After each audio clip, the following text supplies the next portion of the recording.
Hello everybody, welcome back to my channel. My name is Jared, and first things first, your girl is married now. Okay, so I got married in March 2025, and today's video is about 10 non-traditional things that I did as a 2025 bride. And really, it'll probably be like 12 things, but 10 just sounds better for the title. Okay, so I did my own hair and makeup. We had a micro wedding. We didn't do our personal vows at the wedding. I didn't have a bridal party. Like, all the things. We're gonna get into all the details, so go ahead, grab your snacks. Let's get into it. I do have my notebook here just so that I make sure I say everything that I want to say. But number one, we had a micro wedding. So micro weddings are typically between 10 to 50 people. We had 35 people at our wedding, and that's including the pastor. We had a very small wedding.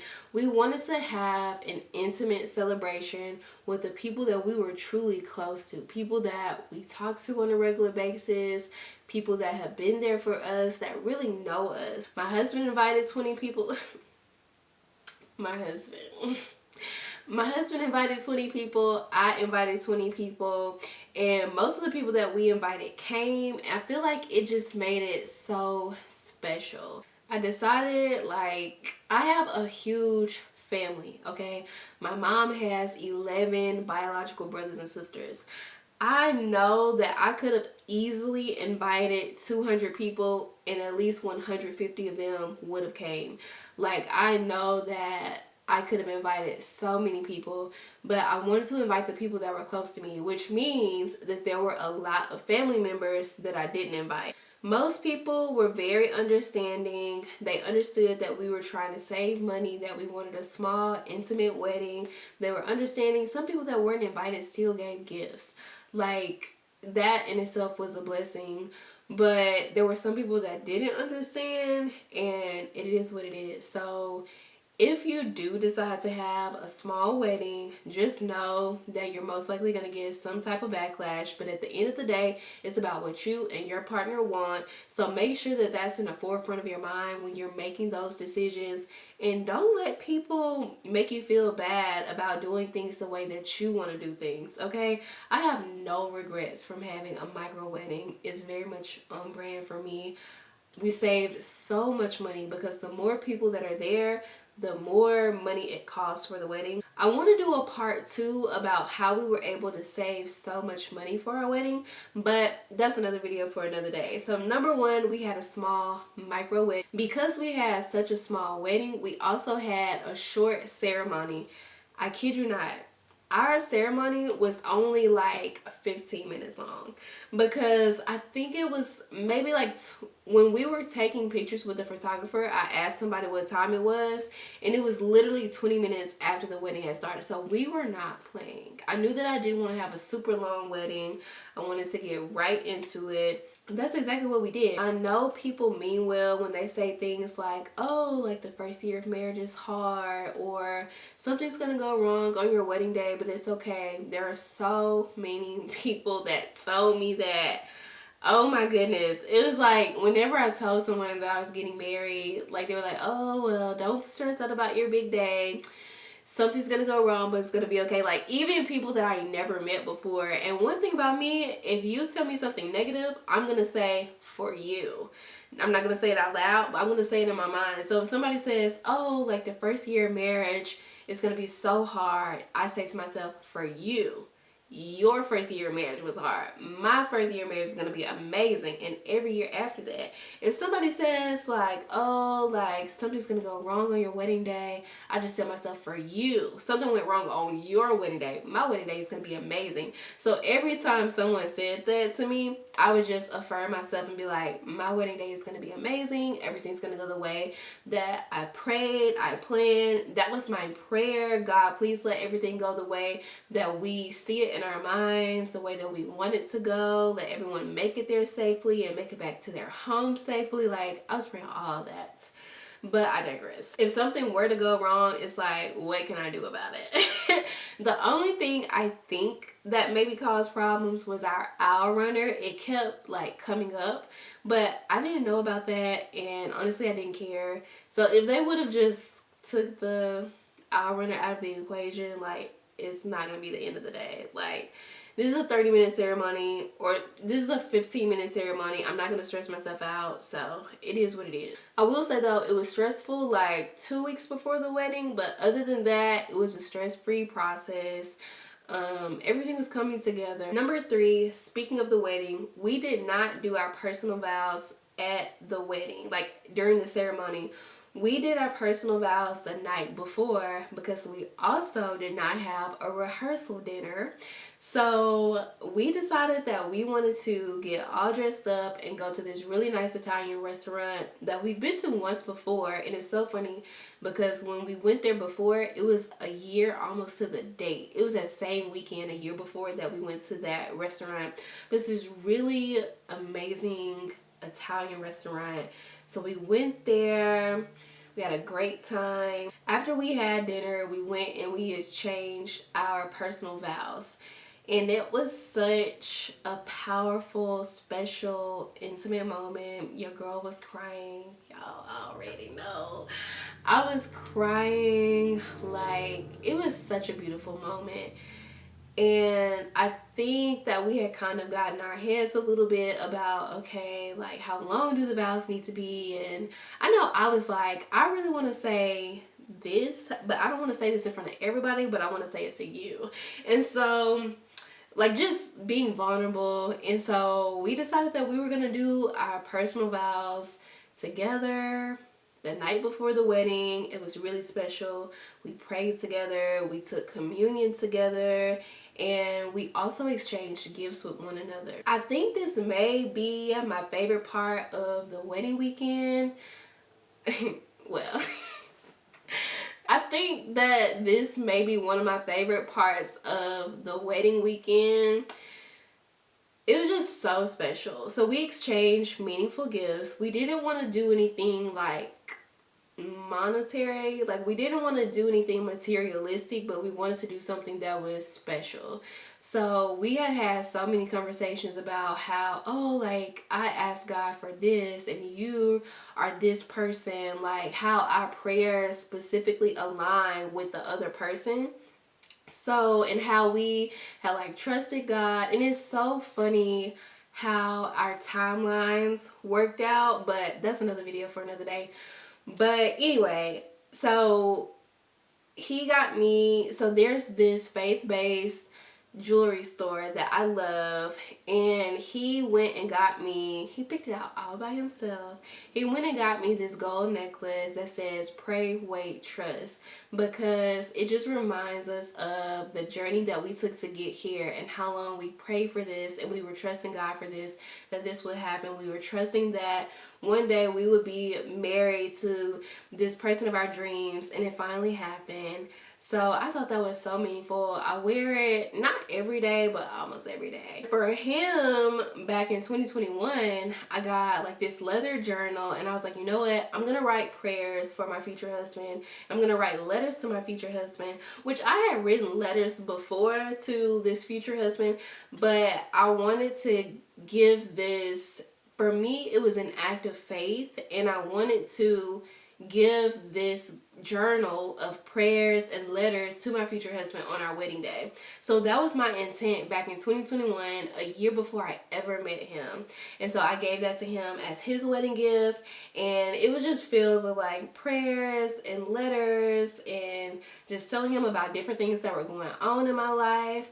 And it was so special. So yeah, I love having that moment. So another non-traditional thing we did is we did not have the traditional bridal party. So my mom was my maid of honor or matron of honor because she's married, and then his best friend was his best man.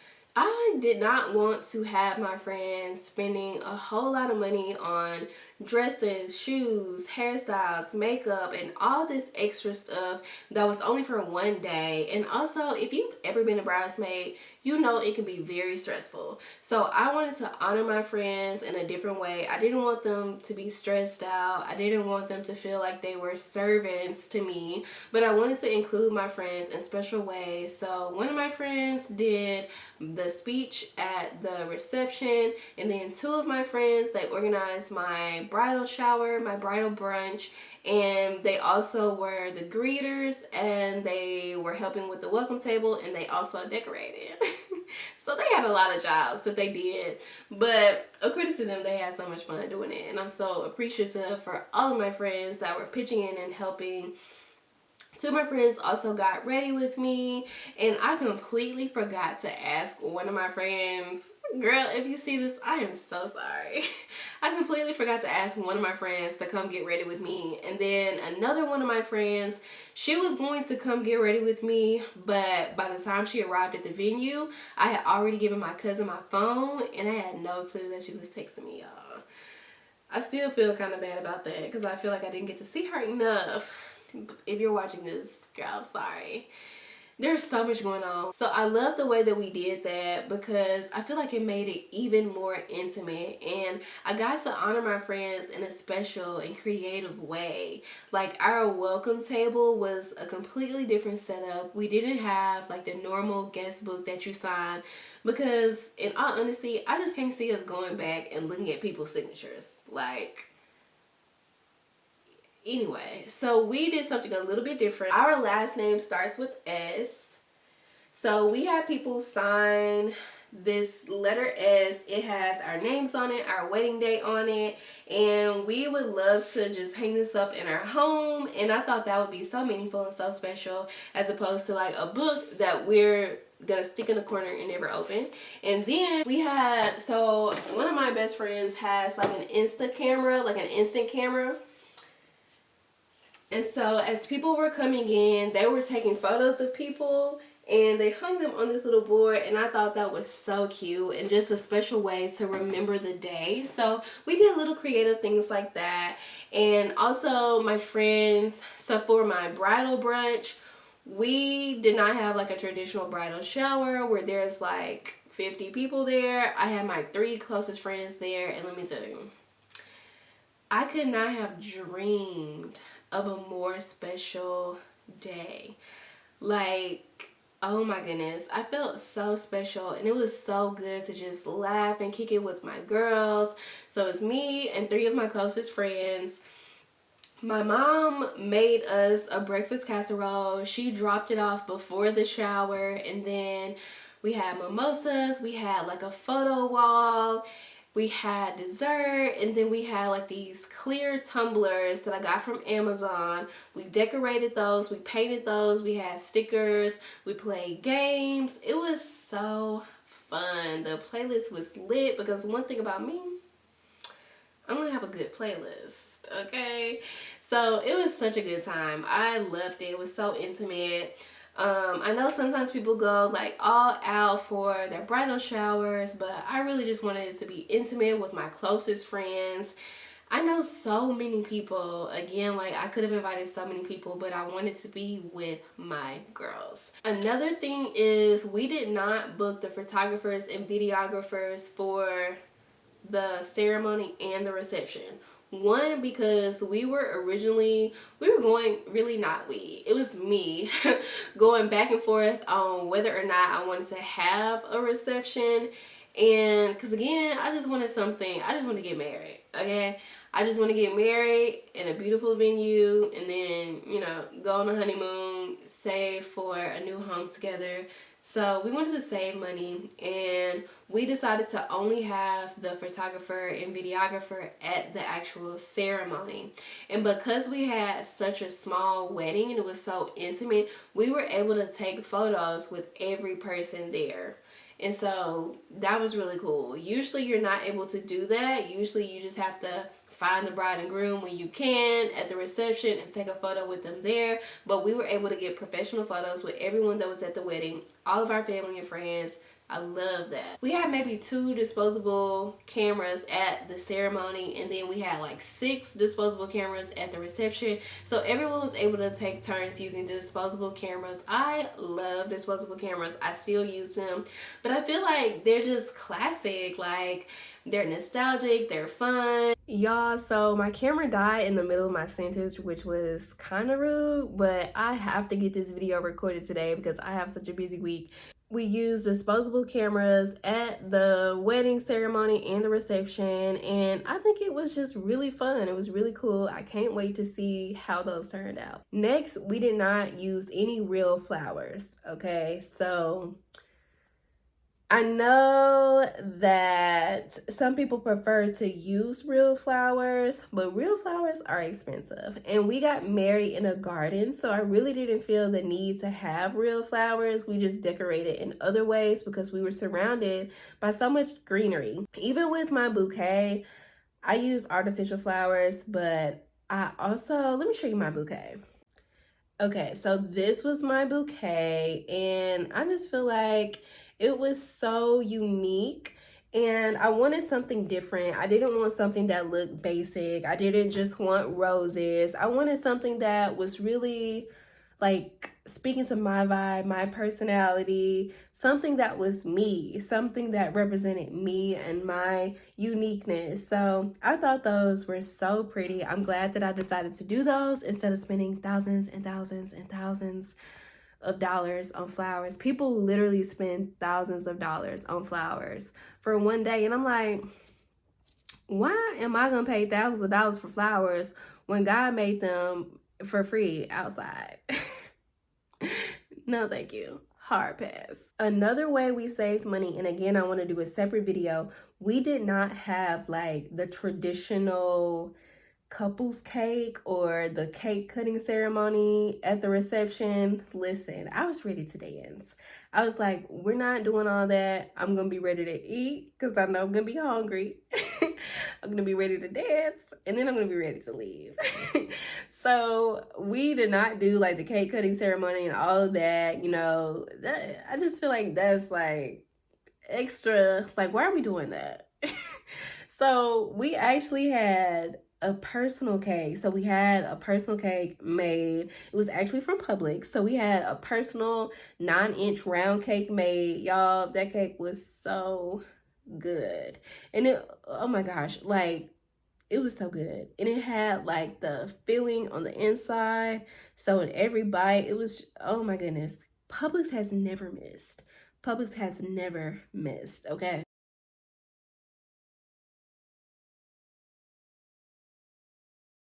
Then for the cake, so that cake, our personal cake, never went to the reception. We had that on the wedding night. The other cake we used was a sheet cake. So we got a sheet cake from Publix. It was cut in the back. People there did not know. So that cake was cut in the back, and I'm still getting compliments on the food from the wedding. Okay, so people love the food from the wedding. They love the cake. They keep saying it was so good. So the cake turned out great. We got it from Publix. People didn't know. They didn't know. Save your money and go get a cake from Publix. And if you want to do a cake cutting ceremony, then just get a small cake for you and your spouse, and just I wasn't spending all that money on a cake. People spend, like, whenever you put wedding in front of something, it automatically goes up $5,000. Seriously. Also, instead of doing a registry, like the traditional like items that you would put on a registry, we just asked people to donate to our new home fund. And I am so glad we did that, because when I tell y'all, like, our family and friends came through and we appreciate them so much. Like, oh my goodness. So we want to be able to buy another home, and we want to move to a different city. So just, oh my goodness. Like, the whole point of us having a smaller wedding was because we could save money to go towards our new home. So it's exciting that we're getting closer and closer to our goal. It's so special that people were willing to contribute. People saw the vision, and like, I definitely don't take that for granted, because if everyone that came to the wedding would have came and not given a single gift, that still would have been so special to me. But that would have been weird. But it still would have been so special, because we truly invited people that we really wanted there. But I digress. So the fact that people were like giving us their hard-earned money and they showed up for us, like, people drove from 3 or 4 hours away. Like, some people drove 3 hours and then drove back home the same day. Some people drove 12, 13 hours to get there and then turned around the next day and went back home. So it's just so meaningful and so special that they were willing to just go above and beyond for us. People were actually contributing to our new home fund. Like, I am just so incredibly grateful, and I can't wait until we actually purchase our new home and we're able to like send out like, hey, thank you so much for contributing to our new home fund. We got our new home. Like, I can't wait. I'm so excited. Also, I did not have a day of coordinator or a wedding planner. I was the wedding planner. My mom was like the day of coordinator, but since we were having a small wedding and because I'm very type A and organized, like I had folders for everybody. So every family member that was helping, every friend that was helping had a folder with their name on it, what their tasks were. I created like a chart, not a chart, like a diagram so they could see how the decorations were supposed to go. I put the chairs in the diagram. I went to the venue, took photos. We took video of the venue and how we wanted the decorations to look. And I got really good feedback from it. People are telling me that I should be a wedding planner. I don't know. The answer to that is a no, because that can be really stressful, especially when people are not getting back with you. So that made the decorating part really easy. Also, I wanted to decorate something so bad, and I knew that they would not let me decorate the ceremony. So my mom and I decorated the reception venue because I knew how I wanted everything to look, and I just wanted to be able to decorate something. And I loved the way that it turned out. I'll do another video on how I saved money, but we were able to save so much money the way we did our reception. And I feel like people are not really concerned about the little things. People are there because they love you, they want to have a good time, and honestly, they probably want some good food. So I feel like we came through on all those things. Finally, my last non-traditional thing that I did my own hair and makeup. Listen, I am so proud of myself because my makeup turned out flawless, in my opinion. I was getting so many compliments on my hair and makeup, and my inspiration for my hair and makeup was from Kiki J. She is a fellow YouTuber. She's a micro lock girly, and when I was looking at wedding hairstyles, I ran to her page because I remember watching her YouTube video, I think it was last year when she got married, and I loved her hair. And I was like, I would love to wear my hair like that for my wedding day. It turned out so beautiful, and I knew that I wanted to do my own makeup, but one of my friends, bless her heart, she was like, are you sure you want to do your own makeup? Because when it comes to big events, like if it was my wedding day, I would just want a relaxing day. But I know, like for myself, I haven't gotten my makeup done professionally a lot, but I know I like to have my makeup done a certain way. And I like for other dark skinned women to do my makeup. And two of the women that have done my makeup before don't do makeup anymore. So I knew that I was going to have to just lock in and do my own makeup. I'm so glad I did. I did look at quotes from makeup artists, but whenever I looked at their website or something, like either the price was too expensive for what I wanted to pay, or I didn't really like the way the makeup looked. So I'll insert some pictures, and I'm very happy with how my makeup turned out. I definitely didn't want to risk someone else doing my makeup and me not liking it, but it definitely took me a solid hour to do my makeup, okay? It never takes me that long to do my makeup, but I just wanted to take my time, to go slow, to go the way that I practice it. I only went through it one time. I didn't have to like remove any makeup or anything like that. Like I just went through it one time. And so I'm glad that I went slow. I'm glad that I was practicing like every week for like 2 months. Okay, that was a stretch. Maybe every other week. And then leading up to the wedding, it was like every week. And then the week of the wedding, it was like maybe like 3 times I practiced. But I'm so happy with how it turned out. I got so many compliments on it.